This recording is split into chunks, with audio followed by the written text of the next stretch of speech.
provincias y de la Nación, y judicial en la provincia de Buenos Aires a través de los tribunales laborales, ¿no? Que son órganos colegiados, integrados por 3 jueces, y donde una parte sustancial del proceso se hace en forma oral.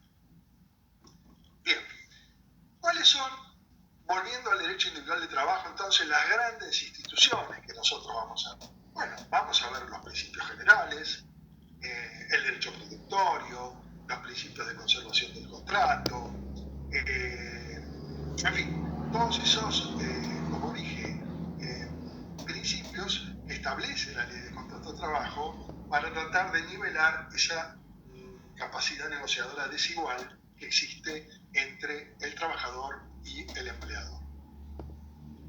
Vamos a estudiar el contrato, los sujetos, vamos a ver los derechos y deberes de las partes. Precisamente este es el tema que yo voy a empezar a explicarles hoy, derechos y deberes de las partes. Vamos a ver las modalidades de contratación, cómo se contrata una persona. Vamos a ver que hay un menú de contratación que establece la ley de contrato de trabajo, es taxativo, son pocas posibilidades de contratación, contrato de trabajo por tiempo permanente, contrato de temporada, contrato a plazo fijo, contrato eventual, en fin. Vamos a ir viendo todas esas modalidades de contratación que permiten vincular a un empleador con un trabajador. Como en general el contrato de trabajo es un contrato que está pensado como para que se desarrolle durante un tiempo más o menos prolongado. Es más, el ideal que persigue la ley es aquellas situaciones donde un trabajador empieza a trabajar en la empresa, trabaja muchos años en la misma empresa y finalmente se jubila, ¿no? Ese sería el ideal, que no siempre se puede dar. Pero lo cierto es que salvo situaciones muy especiales como el contrato de trabajo eventual o algunos contratos a plazo fijo, la relación laboral va a durar mucho tiempo. Durante ese tiempo de vigencia del contrato van a pasar algunas cosas, van a pasar algunas vicisitudes, ¿no? El trabajador se va a tomar vacaciones, va a poder gozar de licencia porque probablemente se enferme, puede dar lugar a diferentes suspensiones, porque por ahí por suspensiones disciplinarias o porque se enferma. Vamos a ver también cuestiones vinculadas a la solidaridad entre empresas, tratando de que el empleador principal que terceriza una parte de la actividad en otras empresas continúe siendo solidariamente responsable con esos trabajadores, ¿no? Vamos a ver qué pasa cuando el empleador cambia. El que no puede cambiar nunca es el trabajador tiene que ser siempre el mismo, pero el empleador puede ir cambiando. Puede ser que una empresa sea comprada por otra, entonces que se produzca una transferencia de establecimiento. Todas esas cosas pueden ir pasando, lo mismo que la cuestión de la prescripción de los créditos laborales, es decir, hasta cuánto tiempo tiene una persona que trabaja en su independencia para reclamar algo que no se le pagó correctamente o algún derecho que considere infringido. Y finalmente vamos a terminar con el momento final de esta contratación, que es la extinción, ¿no? También es un menú taxativo que trae la ley de contrato de trabajo. ¿Cuáles son? Las más comunes: renuncia, despido, puede ser con causa o sin causa, jubilación del trabajador, renuncia, creo que lo dije. En fin, hay una cantidad de circunstancias, extinción por mutuo acuerdo, cuando las dos partes se ponen de acuerdo en extinguir el contrato de trabajo. Es decir, hay un montón de circunstancias que provocan que ese contrato que nació, se desarrolló durante un tiempo, finalmente se extinga. Entonces, en esta primer parte del curso, en lo que hace a derecho individual de trabajo, nosotros vamos a ver todas estas cuestiones, ¿no? Todas estas.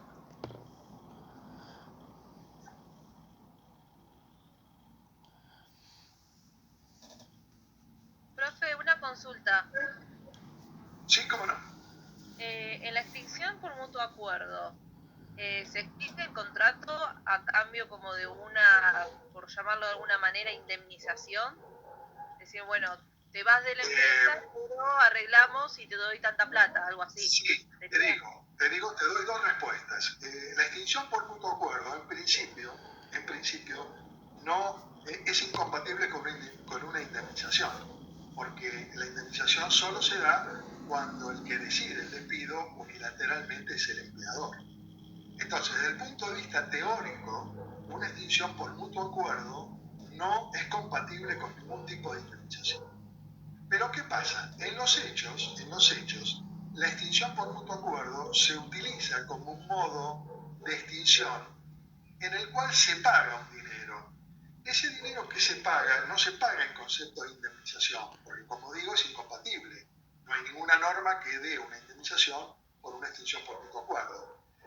Entonces es muy frecuente que en las extinciones por mutuo acuerdo se pacte el pago de un dinero que se suele denominar gratificación extraordinaria por egreso o alguna denominación semejante que el empleador paga con la condición de que sea compensable con cualquier eventual crédito que se le reconociese al trabajador el día de mañana por vía judicial, ¿no?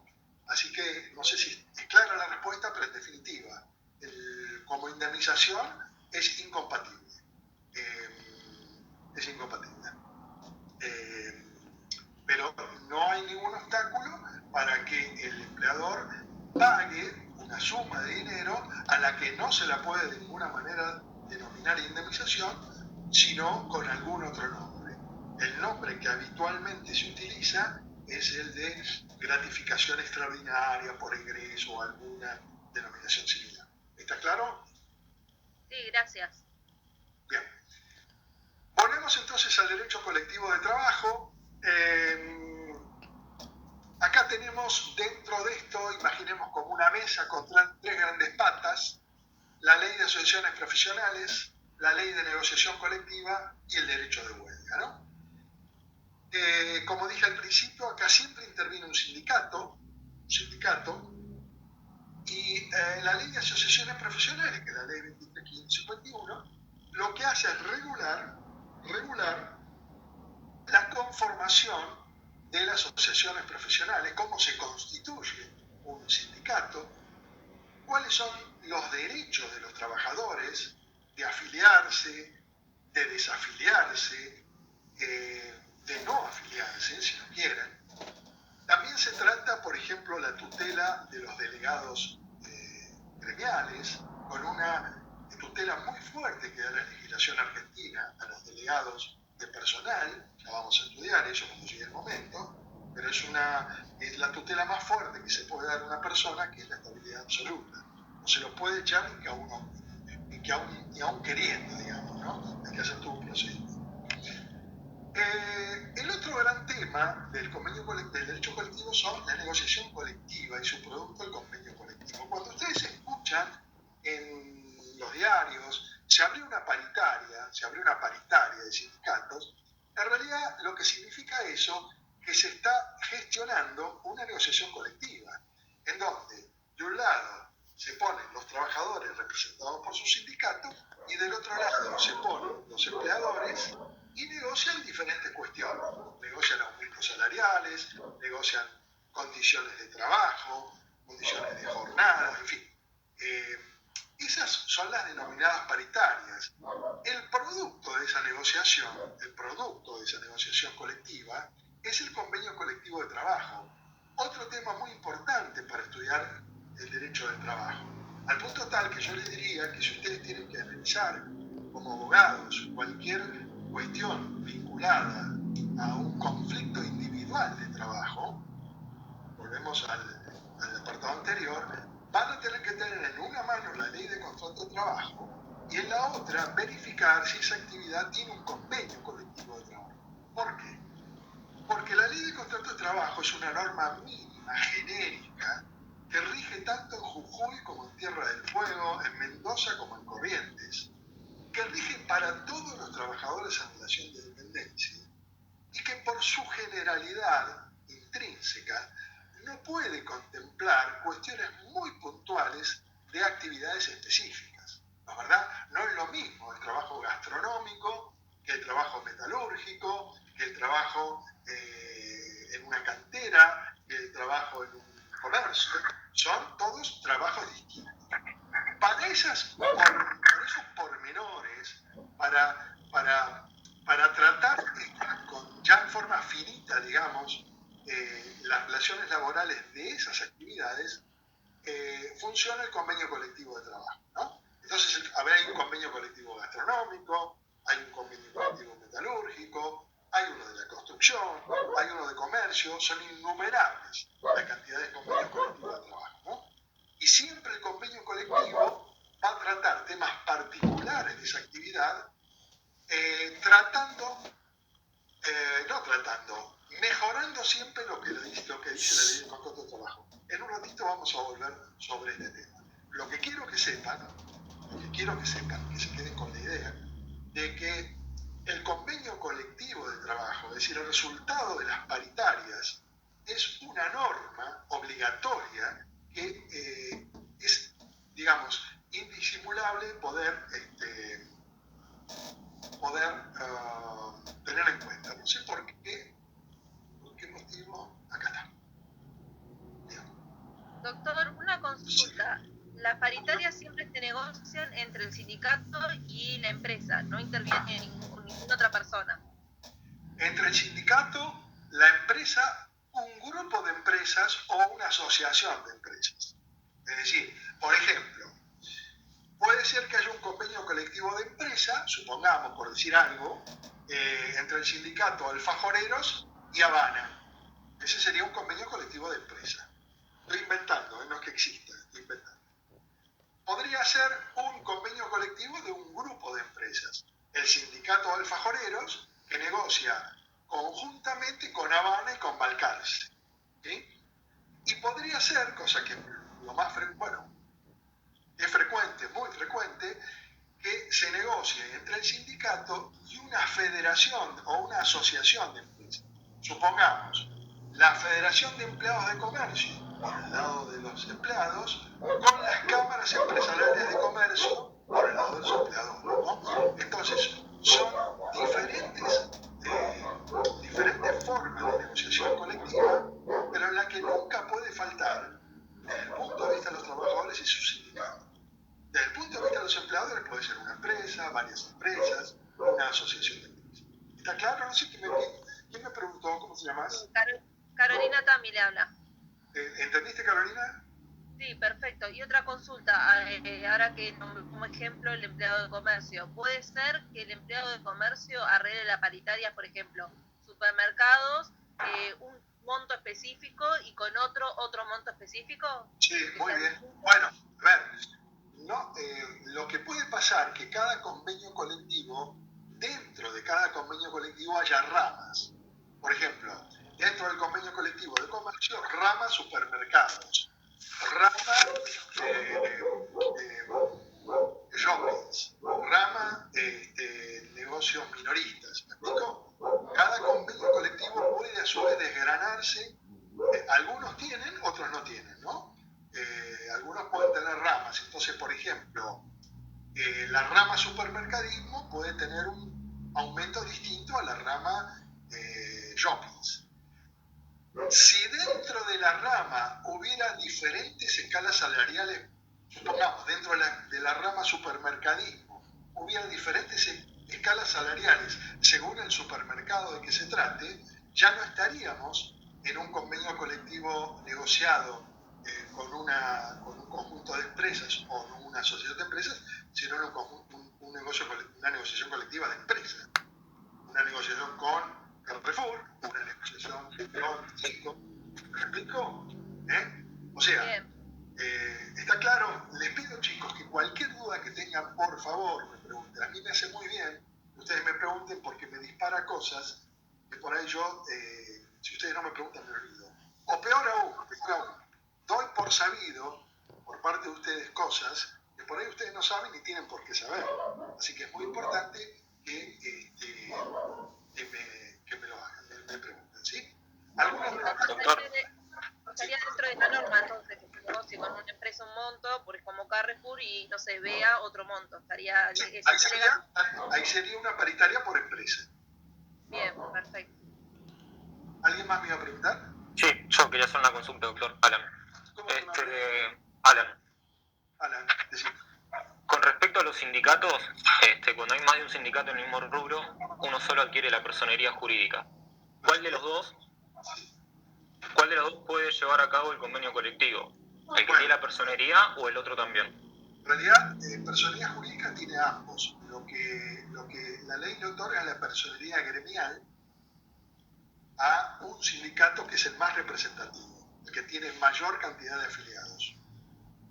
Ese es el sindicato que puede negociar colectivamente. Aquel, digamos, cuando confluyen varios sindicatos en una misma actividad, todos tienen que tener personería jurídica, si no, no podrían desempeñarse. Pero solo uno de ellos va a tener lo que se conoce como personería gremial. Es un atributo que el Ministerio de Trabajo coloca en cabeza de uno de sus sindicatos por resultar el más representativo, el que tiene mayor cantidad de afiliados. Bien, y se va a pegar a todas aquellas personas que trabajen en dicho rubro, por más que no estén afiliados a este sindicato. Exacto, yo no quiero meter Perfecto. porque no es esto simplemente un pantallazo general. Bien. Esto ya se va a tratar en su momento, ¿no? Pero el convenio colectivo es explicable erga omnes. A ver si pueden cerrar los audios, por favor. Digamos, hay una famosa frase de Carneluti que decía que el convenio colectivo tiene alma de contrato, porque en realidad lo negocian particulares, pero fuerza de ley. ¿Por qué? Porque una vez firmado por el sindicato con personería gremial, por la Cámara Empresaria o la empresa, por la Cámara Empresaria en este caso, es aplicable a toda la actividad, por eso su naturaleza erga omnes, ¿no? Y de ahí su fuerza de ley, ¿no? Alma de contrato, fuerza de ley. Bueno, y finalmente el derecho de huelga, que no está regulado en ninguna ley, sino en la Constitución Nacional. Hay una ley que regula la huelga en los servicios públicos esenciales, los servicios esenciales, no los públicos. Por ejemplo, la electricidad es un servicio privado, pero es esencial. Ese es un derecho constitucional, y acá ya cambia un poquito la cosa, lo vamos a ver en su momento, porque acá la huelga no solo puede ser decretada por el sindicato con personería gremial, sino por cualquier sindicato que tenga personería, ¿no? Pero digo, no me quiero meter porque este es un tema vastísimo, ¿no? Imagínense lo que es hablar de esto, y no es el objetivo de esta clase, ¿no? Bueno, en cuanto al derecho a la seguridad social, vamos a ver las fuentes y requisitos de la seguridad social, las contingencias sociales, que yo le expliqué, y los organismos de gestión, LANCES, bueno, para los que sostienen que las ART están dentro de la seguridad social, las RT, en fin, ese es la otra unidad temática. Ahora, yo quiero que ustedes tengan en cuenta estas cosas. Solo vamos a estudiar las relaciones laborales del sector privado en este curso, no vamos a ver el empleo público. No vamos a ver las relaciones entre los funcionarios o los empleados de la municipalidad, la provincia o la nación. Nosotros en este curso solo vamos a ver las relaciones laborales del sector privado. Las relaciones del sector público tienen otros principios, tienen estabilidad, tienen garantía de sumarios, en fin, hay una cantidad de cuestiones que difieren notoriamente de lo que nosotros vamos a estudiar, que son las relaciones laborales del sector privado. Dentro de las relaciones del sector privado, nosotros vamos a tener la confluencia de diferentes normativas. Habrá algunas relaciones que solo estarán regidas por la ley de contratos de trabajo, ¿no? Bueno, muy bien. ¿Por qué? Porque en esa actividad no se dictó nunca un convenio colectivo de trabajo. Ejemplo, los empleados de estudios jurídicos no tienen convenio colectivo, nunca se sindicalizaron y nunca se firmó, nunca se negoció ninguna paritaria y consecuentemente nunca se firmó un convenio. Entonces, para esos empleados, donde no hay un convenio colectivo aplicable, rige exclusivamente la ley de contratos. Esto tiene mucha importancia en los salarios, en la jornada. Hay otros que están la gran parte, diría yo, por lo menos de las actividades más importantes, que están reguladas por la ley de contrato de trabajo y por convenios colectivos, ¿no? Entonces, el abogado que tenga que analizar una cuestión, lo primero que tiene que verificar es si hay un convenio colectivo. Si hay, lo tiene que conseguir. Hay páginas del Ministerio de Trabajo donde están todos los convenios, y entonces tiene que estudiar. ¿Por qué? Porque puede ser que la ley de contrato de trabajo, por ejemplo, diga, a ver, toda aquella persona que tiene hasta 5 años de antigüedad tiene 14 días de vacaciones corridos. Eso es lo que dice la ley. Pero nada impide que un convenio colectivo diga que esos 14 días, en vez de ser corridos, van a ser hábiles, con lo cual se extiende, ¿no? O que en vez de 14 van a ser 16. Siempre el convenio colectivo tiene que estar por arriba de la ley de trabajo. Entonces nosotros tenemos que estar seguros, antes de aconsejar a un cliente, sea que estemos por la parte trabajadora, sea que estemos por la parte empresaria, de tener bien claro cuál es digamos, qué es lo que pasa. Por ejemplo, hoy me preguntaban por un convenio colectivo de trabajo de una empresa, que es un convenio de empresa, que establece una incompatibilidad para sus trabajadores de que asesoren a empresas que pudieran estar, esto también la ley de contrato trae algo, pero estaba mucho más, en este convenio está mucho más regulado, ¿no? El caso es así, es un trabajador que trabaja en una empresa y que de pronto se ve a cargo de otra empresa que tiene vínculos en la que él trabaja porque murió el papá y él se quedó como heredero a cargo de él, ¿no? Entonces ahí podía haber un tema de incompatibilidad. No viene al caso tratarlo, pero lo que quiero decir es que siempre tenemos que tener las dos normas para poder estudiar. Hay algunas actividades, pocas, pero hay algunas, que tienen estatutos especiales. Es decir, en general todos estos estatutos fueron anteriores a la ley de contrato de trabajo, pero por ejemplo en el caso del servicio doméstico no. Y entonces, cuando estemos en presencia de alguna de estas actividades, servicio doméstico, agrario, viajante de comercio, propiedad horizontal, creo que son 17 actividades, pero estas son las más importantes.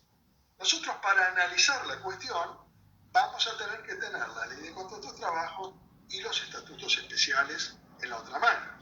Pero incluso podría ser más compleja la situación que la última. Podría ser una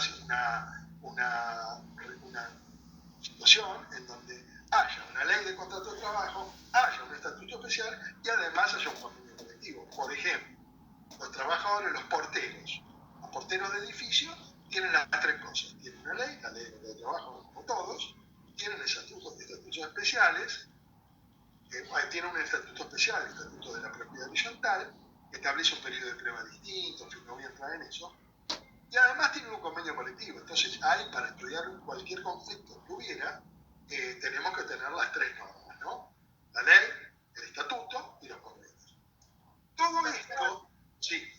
Una consulta, en ese caso de estar las tres cosas, ¿siempre va a prevalecer primero la ley de contrato de trabajo y segundo el estatuto o en tercer lugar?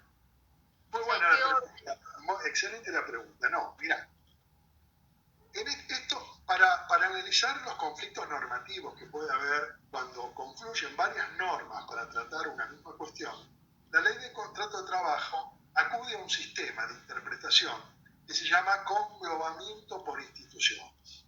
Y más allá de la palabra rara, conglobamiento por instituciones, quiere decir lo siguiente, que en realidad cuando confluyen varias normas sobre la relación laboral, hay que hallar las diferentes instituciones del derecho de trabajo y verificar cuál de las normas que concurren es la más favorable. Por ejemplo, una institución podría ser la institución vacaciones, una institución podría ser la institución indemnización, una institución podría ser la institución enfermedad. ¿Verdad? Son instituciones que se van desgranando en la ley de contrato de trabajo y que en consecuencia sí confluyen. Por ejemplo, le doy un ejemplo. La ley de contrato de trabajo, ya vamos a ver, establece un periodo de prueba de 3 meses. Bueno, el estatuto de propiedad horizontal establece un periodo de prueba de 60 días. 3 meses, 60 días. Quiere decir entonces que para la institución periodo de prueba, el estatuto es más favorable para el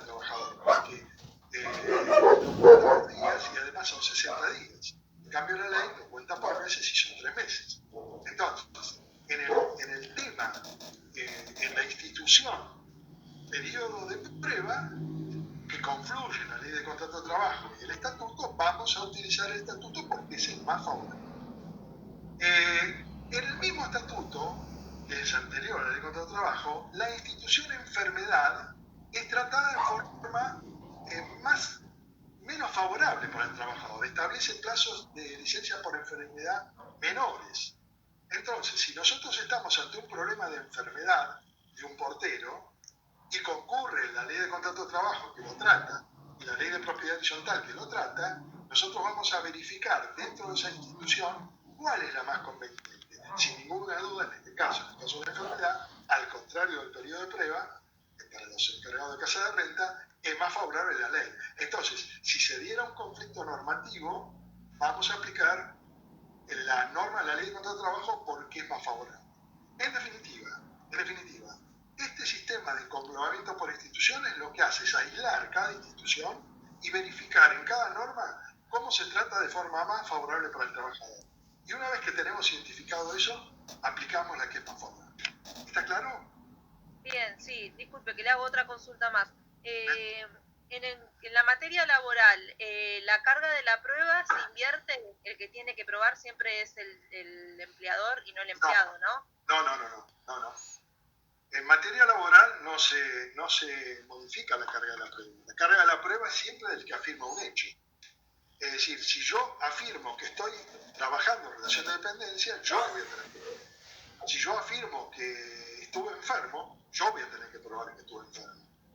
Lo que puede suceder, y de hecho sucede, es que hay algunas parcelas que hay que verlas de acuerdo a lo que es la carga dinámica de la prueba. Por ejemplo, en los casos de discriminación, no solo el trabajador tiene que probar que ha sido discriminado, sino que en esos casos también el empleador tiene que aportar prueba para demostrar que eso que aparece como una discriminación, supongamos porque de 3 personas en la misma situación despidió a una y a 2 no, ahí el empleador también va a tener la carga de la prueba de probar que esa situación no es discriminatoria. Ahí sí el empleador va a tener también la carga de la prueba, pero no te confundas.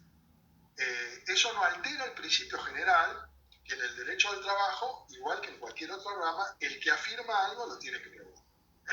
Si yo afirmo que trabajaba de tal horario a tal horario y mi empleador me lo niega, soy yo que tengo que probar que efectivamente trabajaba yo. ¿Sí? Bien, está bien. No, porque pensé que se aplicaba el principio de que se protege al más débil, como en el caso No, pero una cosa es proteger al más débil y otra cosa es invertir en la carga de la prueba, ¿no? Ahora, si yo tengo una duda razonable, me voy a inclinar por la interpretación que más favorezca al trabajador. Pero el trabajador me tiene que al menos poner en la duda. No puede decir, yo trabajé, te imaginas que si fuera tan sencillo, cualquiera diría cualquier cosa. Ustedes están viendo la pantalla, ¿no? El PowerPoint ahora no, yo lo veo solo a usted. A ver. Qué raro. A ver. Voy a tener que habituar esto. A ver.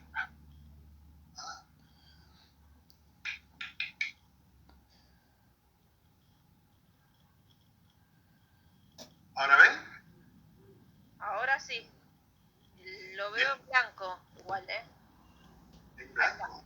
Ahí está, ahora sí, ahí apareció la imagen. Bien. Aspectos a destacar, dice. Exacto. Bueno, esto es lo que estábamos viendo, ¿no? De las diferentes normas aplicables.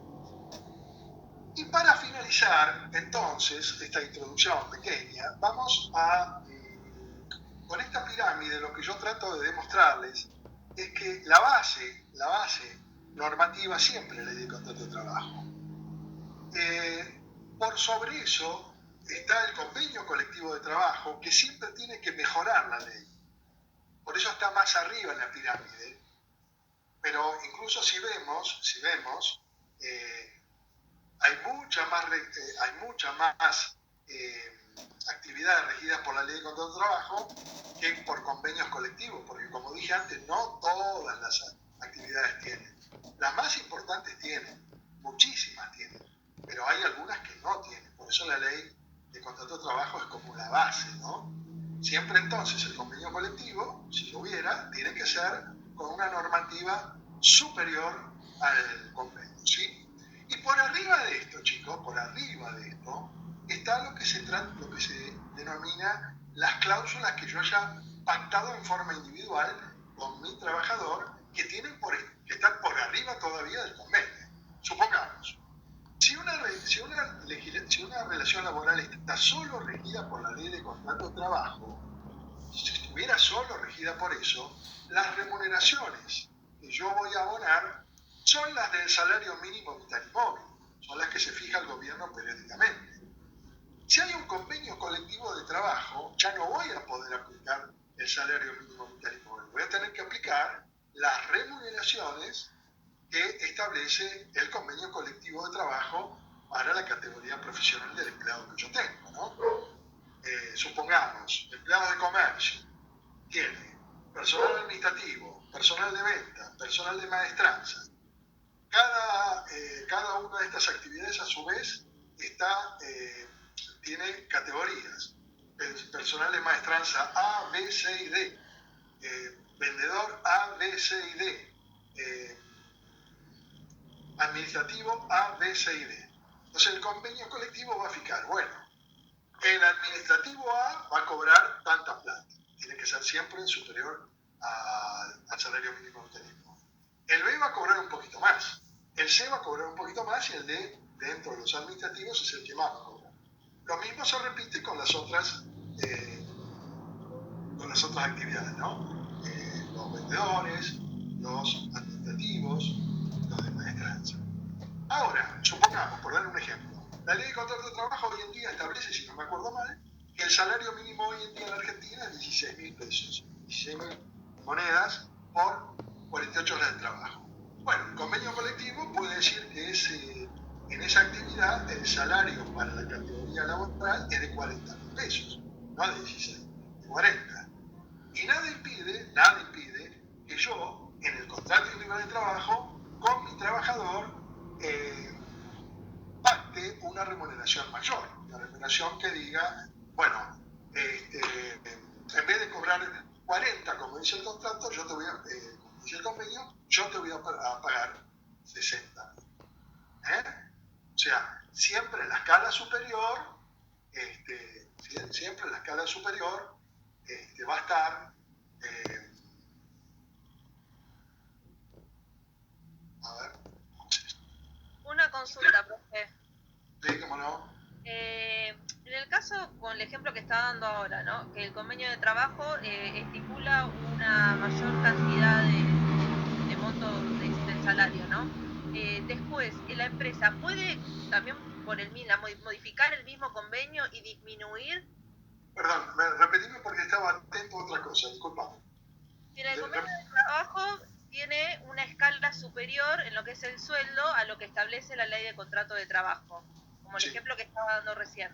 Después, en un caso como de crisis como el que estamos viviendo ahora, ¿la empresa puede modificar el convenio de ese colectivo de trabajo y disminuir el salario? ¿O una vez que ya fijó, queda fijo, no tiene modificaciones? Eso no se puede hacer. La empresa no puede disminuir la remuneración. Lo que puede suceder, que está pasando en el momento de pandemia, es que se firmen acuerdos en donde se pacta el pago de prestaciones no remunerativas por un importe menor porque el trabajador no presta servicios. Supongamos, hay algunas actividades que han sido, supongamos los gastronómicos, ¿no? En donde los mozos no pueden estar trabajando. Y realmente, si bien para el empleador es una carga terrible seguir pagando salarios, si no hay ayudas del gobierno, seguir pagando salarios sin recibir ingresos de clientes, ¿no? Entonces, en esos casos, no es que el empleador lo pueda hacer en forma unilateral. En esos casos se habilita que se pacten convenios bilaterales y con la intervención del sindicato para que en el caso puntual ese se pueda disminuir la remuneración por un periodo de tiempo y con límites, ¿verdad? Por ejemplo, básicamente en estos momentos los límites son del 75% del salario. Pero a ver, para redondearte bien la respuesta, eso no lo puede hacer nunca el empleador en forma unilateral. Siempre tiene que responder a un convenio con intervención del sindicato. Bien. Y el resto de las instituciones, por ejemplo, Perdóname, Carolina, si pasara eso, si el empleador hiciera en forma unilateral, dijera, no, yo no le voy a pedir autorización a nadie, yo te bajo el sueldo porque no puedo pagar, lo que sé yo, en realidad lo que está sucediendo ahí, se empiezan a devengar diferencias salariales. Es decir, mes a mes, si yo tenía que cobrar 40 y el empleador me paga 20, yo voy a tener derecho a reclamar diferencias salariales por otros 20. ¿Hasta qué momento voy a tener derecho a reclamar eso? Bueno, hasta el momento en que esa acción prescriba. ¿Y cuándo va a prescribir? De acá a 2 años. Es decir, que si yo estoy en el mes de septiembre del 2020 y mi empleador, en vez de pagarme 40, sin ningún acuerdo ni nada, me paga 20, bueno, yo hasta agosto del 2022 le voy a poder reclamar estos 20.000 que hoy no me pagan. Si no, siempre además tengo la posibilidad de considerarme despedido, ¿no? Supongamos que no me quiero considerar despedido. ¿Está claro? bien, y con el resto de los rubros, por ejemplo, las vacaciones, que son 15, trabajando 5 años. Exactamente lo mismo. Exactamente lo mismo. El empleador no puede unilateralmente modificar nada. Porque si no te imaginas que sería muy fácil, ¿no? Tiene que intervenir el sindicato ahí. Tiene que hacerse un acuerdo con intervención o vista del sindicato y homologarse por el Ministerio de Trabajo de la Nación. Esto daría para hablar un poco más, pero me parece que si me pongo a hablar de esto,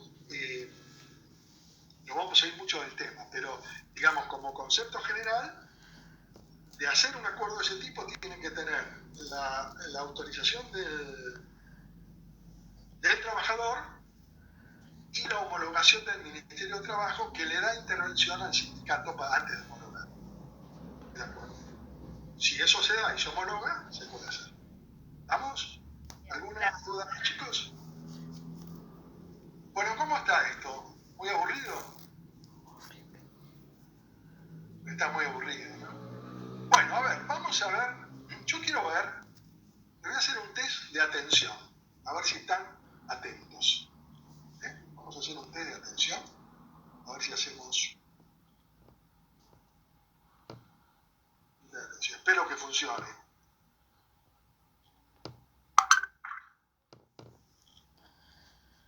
¿Ven la pantalla? This is an awareness test.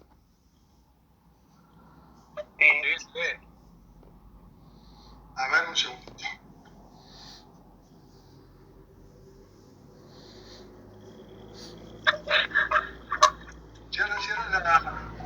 Cierra.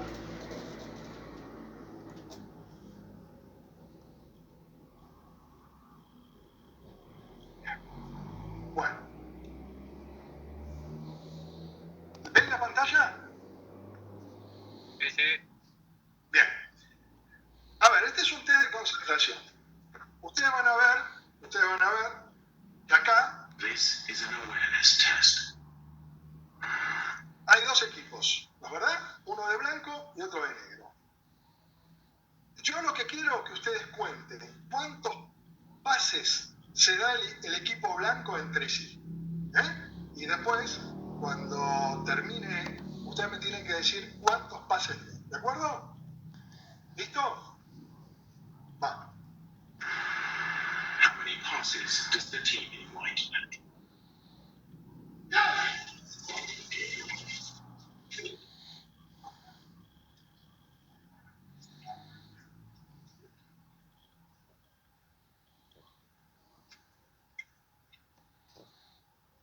Bueno, ¿cuántos pases dieron? A ver.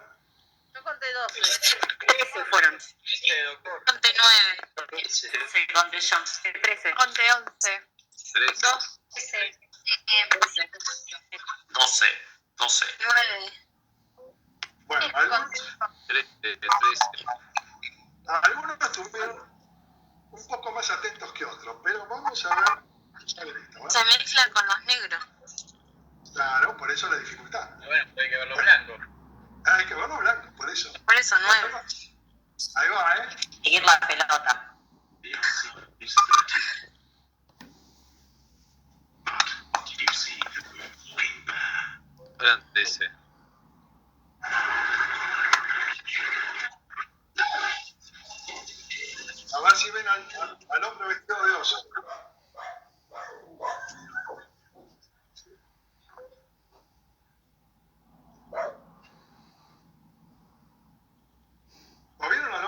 novedoso o no?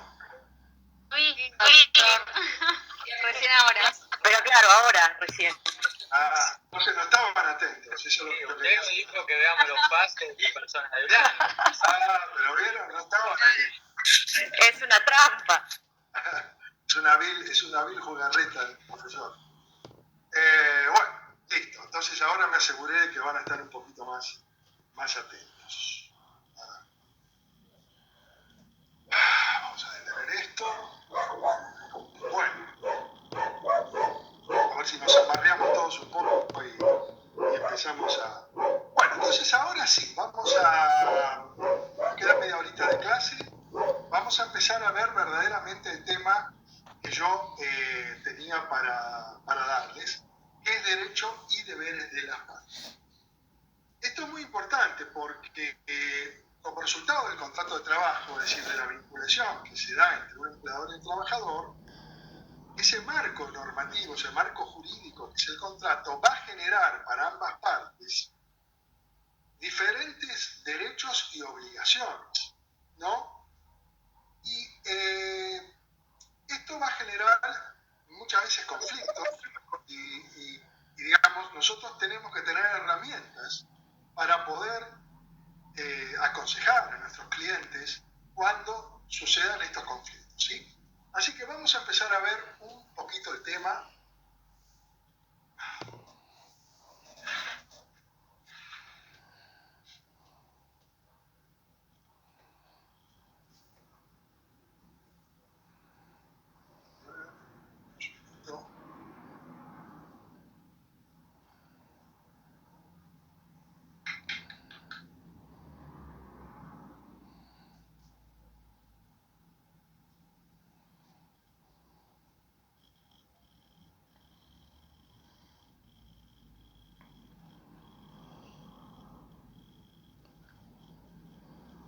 ¿Lo ven todos?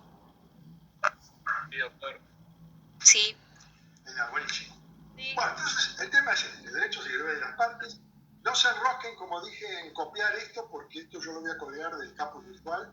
Así que lo importante es que presten atención y si tienen alguna duda, me la preguntan, ¿eh? Eso es lo más importante. Bien. ¿Cuáles son? Hay obligaciones que son para ambas partes, ¿no? ¿Verdad? Para las dos partes tienen obligaciones recíprocas. Y se han dividido estas obligaciones recíprocas como de dos maneras. Aquellas que son obligaciones de cumplimiento, es decir, de ejecución del acuerdo, que básicamente sería por parte del trabajador trabajar o poner la fuerza de trabajo a disposición. El trabajador está obligado a trabajar, no puede no trabajar. No puede decir, hoy no tengo ganas, no voy. Si eso sucediera, va a haber remedios para eso, ¿no? Él se ha comprometido a prestar su actividad personal, recalco esto, a favor del empleador a cambio de un salario. Por lo tanto, si bien el trabajador está obligado a prestar tareas, el empleador, en estas obligaciones recíprocas de cumplimiento, está obligado a dos cosas: a recibir el trabajo, no puede negarse a recibir el trabajo, y además a pagar el salario. Tiene que pagar lo que se comprometió. Pero coexisten en ese marco, obligaciones de conducta o éticas que apuntan a la forma y modo de ejecutar el trabajo, ¿no? ¿Qué significan? Bueno, que tiene que haber una mutua tolerancia, que tiene que abstenerse ambas partes de actuar en formas contrarias a la buena fe, que tienen que darse aviso mutuo para evitar daños, tienen que prestarse colaboración recíproca, tiene que haber una lealtad entre ellas. Todo esto hacia las obligaciones de conducta, ¿no? Esto lo vamos a ver claramente, por ejemplo, cuando hay una suspensión, supongamos una suspensión, una licencia sin goce de sueldo, ¿no? Ahí cesan las obligaciones de cumplimiento. Si yo le otorgo a mi trabajador una licencia sin goce de sueldo, él no va a prestar tareas y yo no voy a pagar salarios. Pero las obligaciones de conducta, de buena fe, de lealtad, de respeto mutuo, van a seguir generándose, ¿no? Entonces, ¿cuáles son los deberes comunes de las partes? Básicamente están divididos en dos: la buena fe contractual y la colaboración y solidaridad.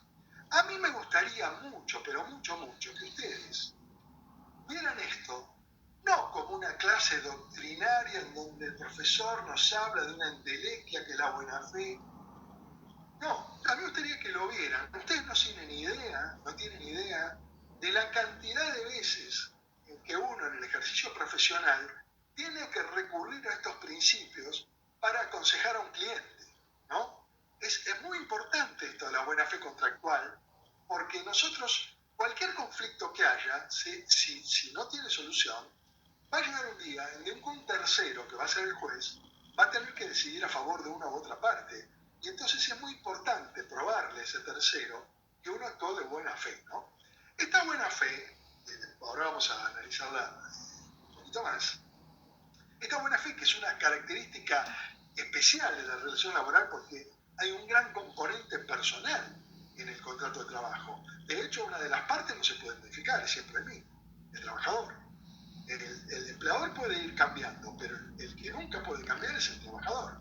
Entonces hay una gran componente personal y además, como les dije antes, hay una duración en el tiempo bastante prolongada, con lo cual estas son características especiales del contrato de trabajo que hacen más evidente la necesidad de que se actúe con buena fe. Y vamos a ver en un ratito dos artículos que se dedican a esto, que son los artículos 62 y 63 de la Ley de Contrato de Trabajo. Como digo, no se enrosquen en copiar porque van a ver que todo esto ahora en las diapositivas va a estar. Importante que entiendan. ¿Y qué es la buena fe? Es una convicción íntima de conciencia, tiene un aspecto subjetivo, ¿no? Que se debería traducir en actuar sincero, leal, veraz, honesto, ¿no? De acuerdo a una conciencia social media, aquello de que lo que es dable de esperar de un buen trabajador y de un buen empleador, ¿no? Así, digamos, ese sería el estándar que habría que verificar. Y se va a dar en los 4 momentos del contrato: antes de concertarse el contrato, durante su ejecución, al momento de extinción y después de extinguido, ¿no? Por ejemplo, antes de concertarse el trabajo. Bueno, el trabajador tiene la obligación, si actúa de buena fe, de dar correctos datos de identificación, de que si tiene que decir antecedentes, si se le piden antecedentes, los antecedentes que comunique al empleador sean verídicos, ¿no? Si tiene conocimientos técnicos, va a tener que decirlos. No puede inventar que tiene conocimientos técnicos cuando no tiene. Si tiene títulos habilitantes, si invoca tener títulos habilitantes, va a tener que demostrarlo, ¿no? ¿Verdad? Si se le hace un examen preocupacional, un deber de buena fe del trabajador es advertir si tiene un problema físico, ¿no? ¿Verdad?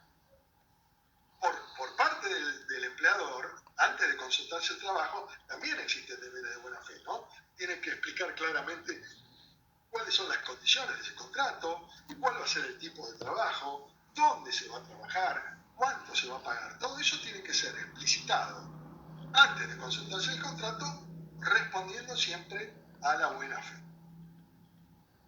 Durante la ejecución del contrato, acá nuevamente se generan cargas de buena fe para ambas partes. Por ejemplo, para el trabajador, tiene que actuar con diligencia, tiene que colaborar, tiene que tener puntualidad, tiene que tener una asistencia regular, tiene que tener una dedicación adecuada al trabajo que se le encomienda, tiene que observar deberes de fidelidad, tiene que guardar reservas secretas de algunas cosas que tenga acceso, a informaciones que tenga acceso, tiene que observar fielmente las órdenes e instrucciones que se le imparten, tiene que conservar los instrumentos de trabajo que se le den, no puede destruirlos o no cuidarlos. Si se da una situación extraordinaria que requiere un concurso adicional de su parte, supongamos, se inunda un establecimiento y es necesario que el trabajador trabaje alguna hora más, habrá que pagársela, ¿no? Pero se le puede exigir que preste colaboración, porque es una situación excepcional. Tiene que dar aviso si está enfermo. Si está enfermo, tiene que avisar. Dentro de la primera jornada de trabajo, que vamos a ver, tiene que avisar que está enfermo. Si está enfermo, tiene que someterse al control médico del empleador. Son todas obligaciones, ¿no? Si considera que hay algún incumplimiento, tiene que intimar al empleador a que subsane el incumplimiento antes de considerarse despedido, ¿no?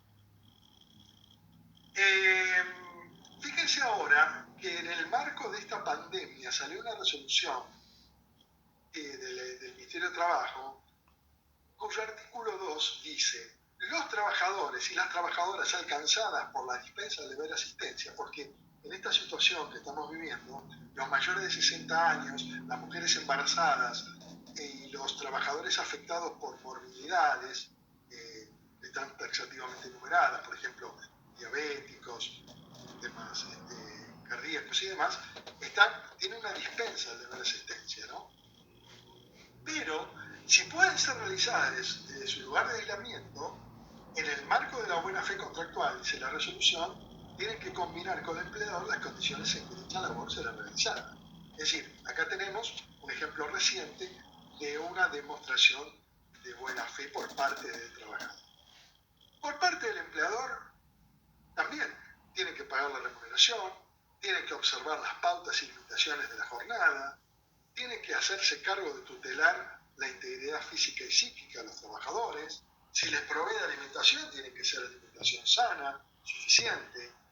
Tiene que dispensar igual trato a todos los trabajadores sin identidad de situaciones, no puede hacer distinciones. Tiene que ejercer las facultades de dirección y organización con carácter funcional, no caprichosos ni arbitrarios. Tiene que intimar al trabajador antes de despedirlo si está en una situación de trabajo. En fin, son todos ejemplos que les doy de cómo durante la ejecución del contrato también es muy importante que el empleador cumpla con sus obligaciones de buena fe. Al momento de extinguirse, es obligatorio comunicar si es con causa, tiene que comunicarse la causa del despido. Yo no puedo decir te despido y listo, si no te voy a indemnizar. No, te despido por tal causa. Es una obligación de buena fe que tengo que cumplir. Incluso otra obligación típica de buena fe al momento de extinción son los preavisos, ¿verdad? ¿Por qué preaviso? Yo preaviso que te voy a despedir para que vos puedas buscar un nuevo trabajo. Yo preaviso que voy a renunciar para que vos puedas, buscar un reemplazante, ¿no? Entonces también vemos que al momento de extinguirse el contrato, también hay obligaciones de buena fe. Y después de extinguirse el contrato, también existen obligaciones, ¿no? Por ejemplo, el empleador tiene que pagar los haberes que deba. Se extinguió el contrato, pero si debe haberes, los tiene que pagar. Tiene que entregar los certificados con destino a la seguridad social, certificaciones de servicios, etc. El trabajador, ¿qué obligaciones tiene después de extinguido el contrato? Tiene que restituir elementos, tiene que restituir la vivienda, en su caso, si tuviera una vivienda, tiene que abstenerse de difundir secretos, información reservada, en fin. Como vemos, este deber de buena fe contractual es para las dos partes y rige en cualquier momento de la relación laboral. Y en cuanto a las obligaciones de solidaridad, la colaboración califica la buena fe. No es solo intercambio de trabajo por plata. Están comprometidas más partes en un proyecto común, que es que la empresa pueda obtener bienes y servicios que para eso se le contrata. Y la solidaridad también califica de la buena fe. Cada parte debería sentirse responsable en el ejercicio de sus derechos y deberes, ¿no? Las dos tienen que actuar con diligencia, cumplimiento activo, oportuno y eficaz de sus deberes. Vamos a leer un poquito, les pido que ustedes lo lean, yo voy a silenciar un poco para que ustedes lean estos dos artículos.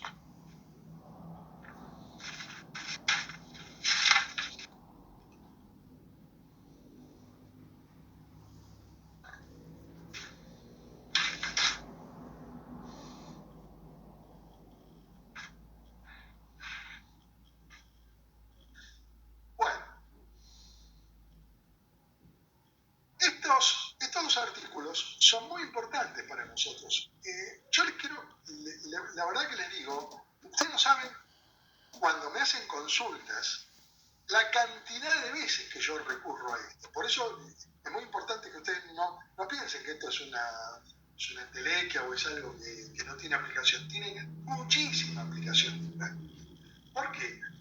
Porque la ley de contrato de trabajo, los convenios colectivos, no pueden regular absolutamente todas y cada una de las situaciones que se van a dar en el contrato.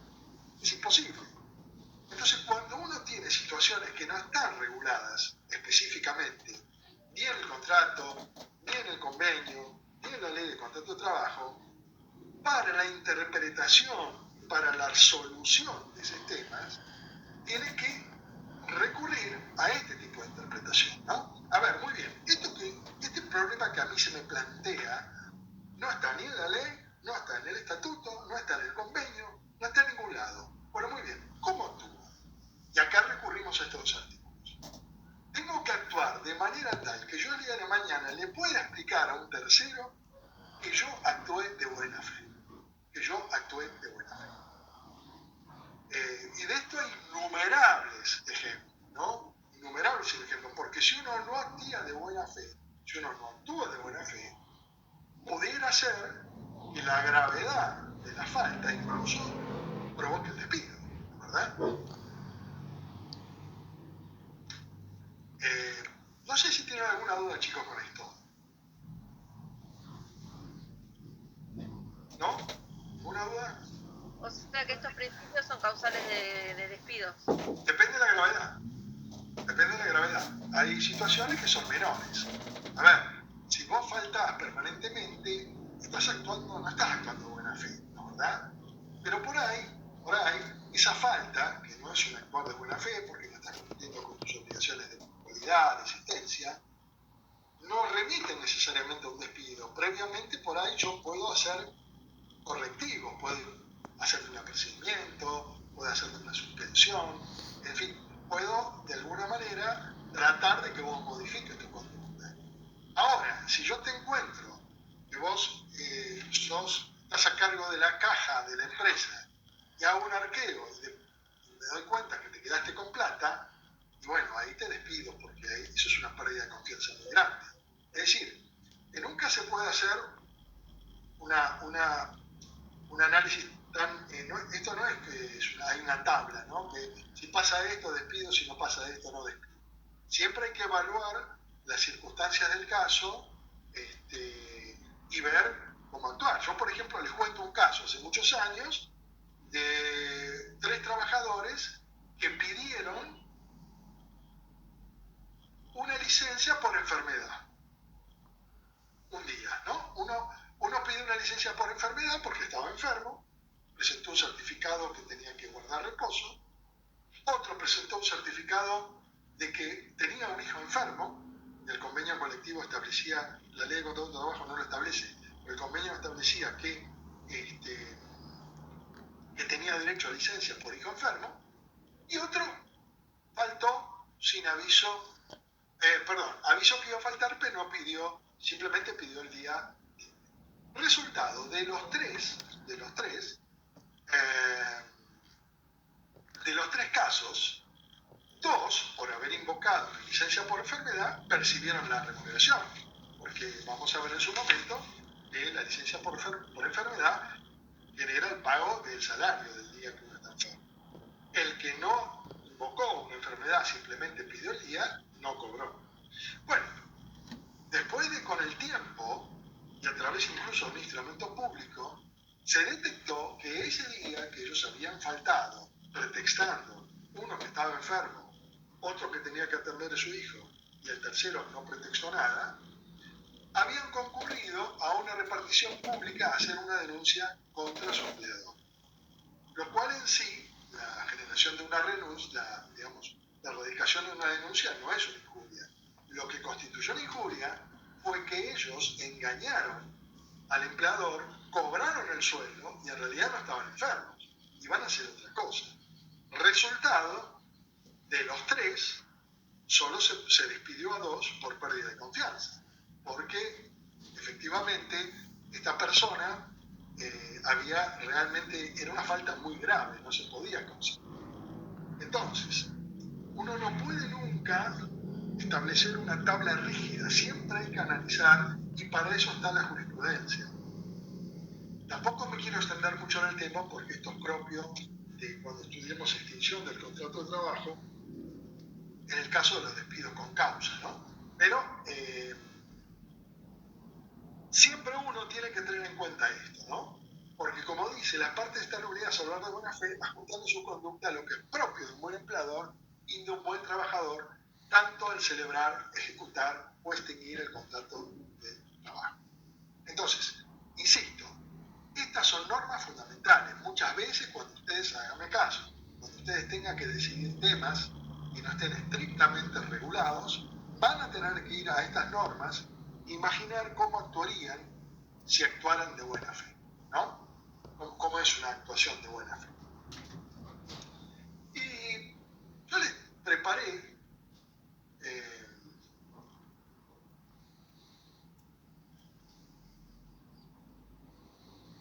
no sé por qué, alguna jurisprudencia que existe de la Suprema Corte de la provincia, ¿no? Me gustaría que le echemos un vistazo, puedo, no sé por qué se me traba la computadora.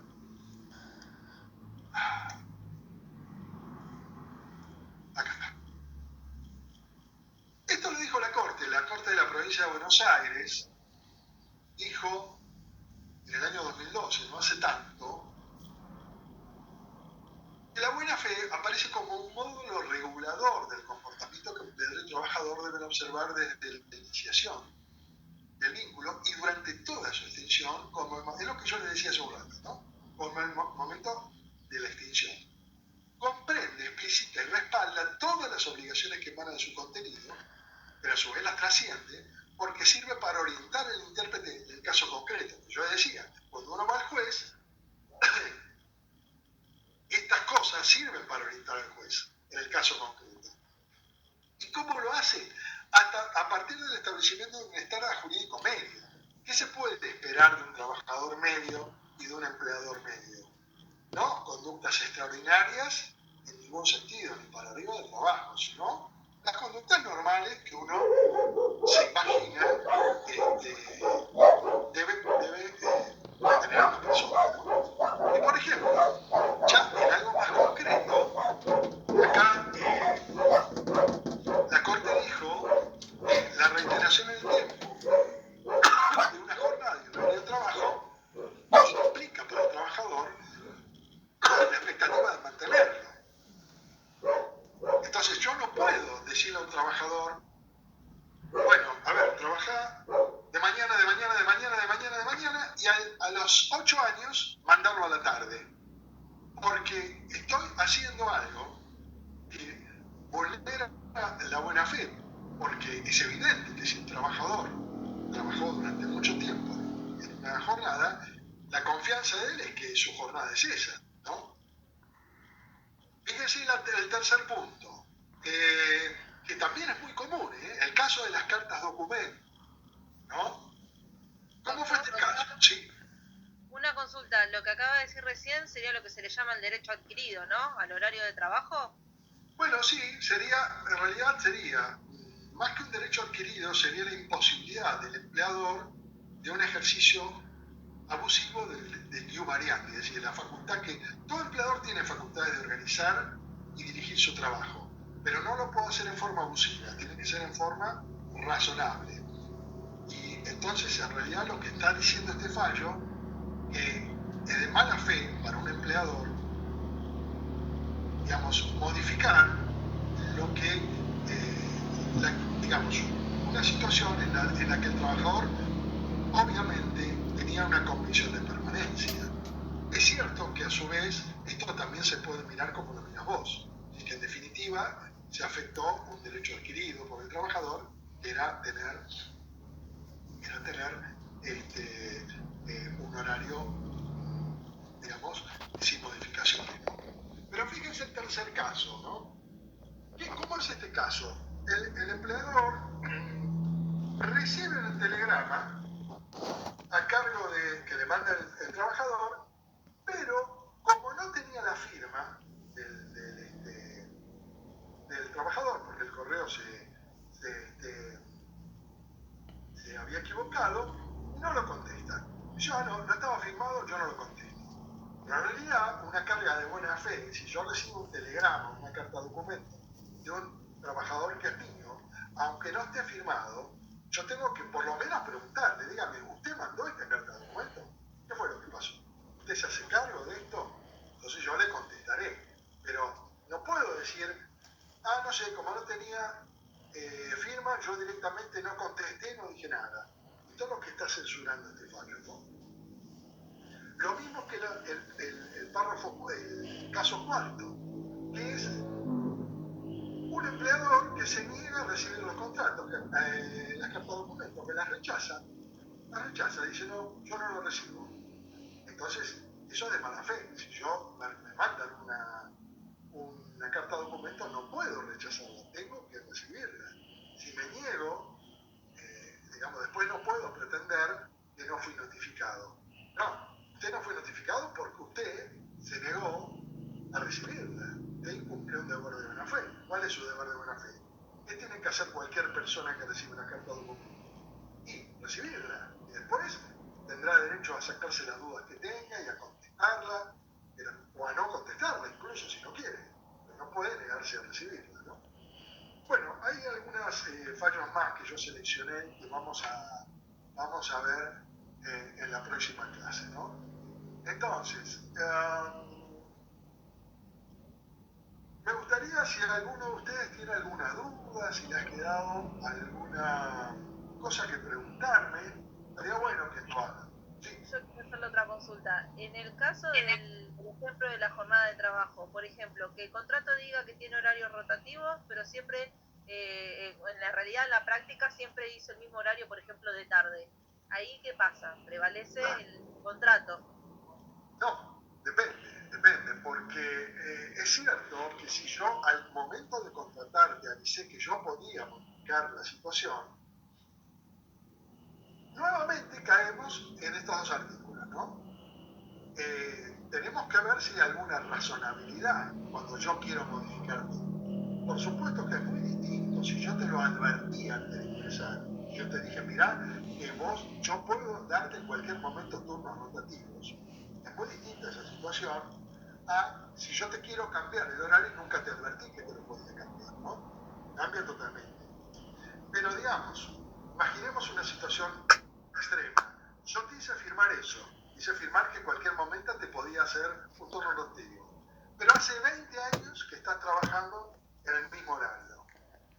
Bueno, a los 20 años, decirte, cuando vos ya organizaste tu vida en función de ese horario, pero acordate que yo hace 20 años atrás te hice firmar que yo te podía cambiar el horario. Yo me animaría a decirte que en esa situación un juez admitiría un cambio. Ahora vos me dirás, y a los 19 años tampoco, y a los 18 tampoco. Ahora, si yo a los 3 meses o a los 6 meses te cambié el horario, bueno, si te lo advertí que te podía cambiar y no pasó mucho tiempo, es razonable que yo pueda ejercer esa multa. Pero nuevamente caemos en estos dos artículos, ¿no? Hay que verlo en forma, siempre con el principio de buena fe. Sería razonable que yo después de muchos años, porque una vez te avisé que te podía cambiar, te cambie el horario, sería razonable que eso sucediera, incluso si no hubiera ninguna razón para hacerlo, simplemente con el ánimo de perjudicarte. En fin. Pero bueno, muy bien, Carolina, pregunta permanentemente, eso es lo que quiero que hagan los alumnos. ¿Y en este caso cómo se prueba? ¿Cómo puede probar el empleador que la empresa irracionalmente, digamos, le cambió el... Porque ¿El empleador o el trabajador? Perdón, el trabajador, porque el trabajador no tiene sus propios horarios, o sea, las planillas las tiene. Bueno, no, pero esto básicamente es una prueba testimonial. Es una prueba testimonial. Bien. El trabajador va a tener que tener testigos que dice, hoy este horario no estaba en los horarios de cursada y ahora se me junta con práctica. No, chicos, este horario estaba a las 18 horas. Yo en realidad tenía hasta las 18:15, pero a las 18 voy a cortar. Janina pregunta, no estaba en los horarios de cursada, no sé. Sí, ¿qué tal, doctor? Acá estoy, le hago una consulta. Yo centro de estudiantes, porque cuando me anoté no estaba este horario del jueves, y ahora te anotás y era del lunes, a ver, estaba el lunes, martes y miércoles. Era raro porque el curso... Perdón. Después los chicos del centro subieron una rectificación que el horario iba a ser de lunes a jueves. Lo subieron antes de empezar la cursada. Además te digo, el cuatrimestre pasado solo dijo de lunes a jueves y nuestra obligación es dar de lunes a jueves. Así que ahí ha habido alguna desconexión, ¿no? Claro, lo que pasa es que yo ya me había anotado cuando habían dicho esto, digamos, o sea, le avisaron después. Creo que no creo que sea la única que... No es un error de la cátedra, te digo que nosotros siempre dimos lunes a jueves. De hecho, el año pasado, Claro. el semestre anterior, ahí ha habido algún teléfono descompuesto. Pero bueno, ahora no te puedo decir otra cosa. Corto con esta última pregunta. Profesor, al comienzo de la clase usted dijo que la ley de contrato de trabajo actúa como un piso que puede ser superado por una convención. Pregunta Patricia. En el caso del estatuto funciona igual. Usted dijo que en caso de encargado de edificio más beneficios de la ley, el estatuto en el caso de enfermedad. Exacto, o sea, volvemos al conglomamiento por instituciones. Tenemos que ver, aislar la institución de qué se trata y comparar cuál norma la trata de forma más favorable.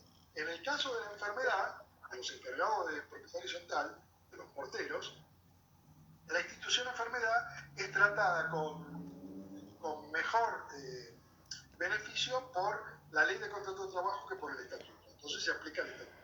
Pero si nos vamos, por ejemplo, al tema de la prueba, como el periodo de prueba, tendríamos que aplicar el estatuto, porque el estatuto que establece 60 días y la ley de contrato de trabajo establece 3 meses, con lo cual es más beneficioso poder trabajar en el estatuto.